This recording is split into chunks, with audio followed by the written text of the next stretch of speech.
남편의 투병 병실의 간호를 오랫동안 했는데 남편이 사망했던 저희가 전해드렸던 사건인데 좀 판결이 나왔습니다. 네, 그렇습니다. 집행유예가 선고가 됐습니다. 집행유예 2년이 선고가 됐는데 이 부부가 어떻게 만나게 됐는지를 좀 설명해드릴 필요가 있어요. 사실 유기치사 혐의의 집행유예라는 거는 굉장히 좀 이례적 인 판결이라고 볼 수 있거든요.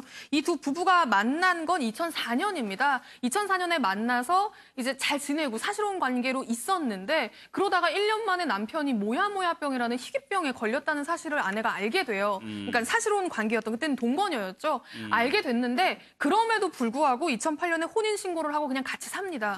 그런데 같이 산 지 1년 만에 남편이 이제 병이 심각해진 거죠. 이 모야모야병이라는 게 뇌질환인데 이 뇌혈관이 막혀서 그 막힌 혈관 주변으로 비정상적인 혈관들이 막 자라나는 병이거든요. 그러면서 막 뇌출혈도 오고 쇼크도 오고 전신 마비 상태까지 됩니다.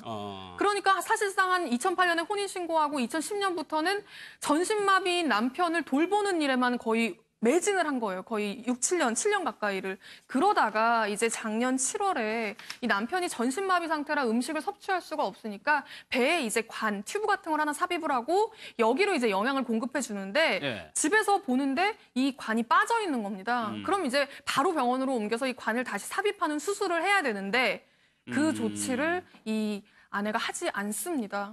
결국에는 5일 만에 남편이 영양결핍으로 사망을 하게 되고요. 아내는 유기치사 혐의로 재판에 넘겨졌습니다. 손정혜 변호사, 이 아내의 변호인 얘기를 들어보면 최선을 다해서 간호했고 뭐 연금도 안 되고 무죄를 좀 주장했었거든요. 아내 측에서는 이게 이제 사회통념상 정당행위로 받아들여질 수 있는 행위라고 무죄를 주장을 했습니다. 왜냐하면 그 피고인의 남편이 이제 생전에 그 무의미한 연명 치료를 거부하겠다라는 의사를 분명히 밝혔고 이런 비인간적인 시술을 거부했을 뿐이기 때문에 사회상규에 어긋나지 않는다라는 무죄정을 했었고요.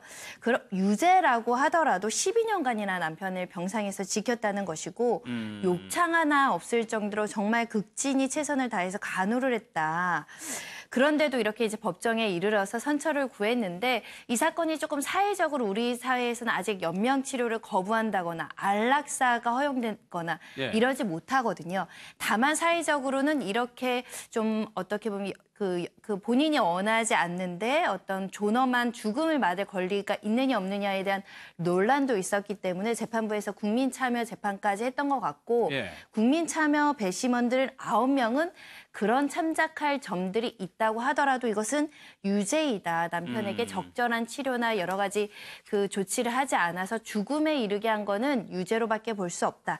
다만 그 재질이나 이런 것들을 다 고려했을 때는 집행유예가 타당하다라는 판결을 내렸습니다. 그러니까 이 사건은 검찰이 수사를 할 때부터 구형을 집행유예를 했다는 것도 이례적이니까 그런 상황을 어느 정도는 감안을 해줬다는 얘기잖아요. 유기치사는 벌금형이 없습니다. 그런데 검찰이 집행유예를 부여했다는 건 검찰로서 최하한을 부여한 겁니다. 그런 사정을 감안했던 거죠. 장기간 돌봐왔고 충분히 범행에 참작할 만한 동기가 있었다는 것입니다. 지금 피고인의 변호인 측에서는 뭐 무죄 주장을 해왔었는데 이 국민참여재판에서 배심원들 만장일치로 유죄로 판결을 했거든요. 편결을 했거든요.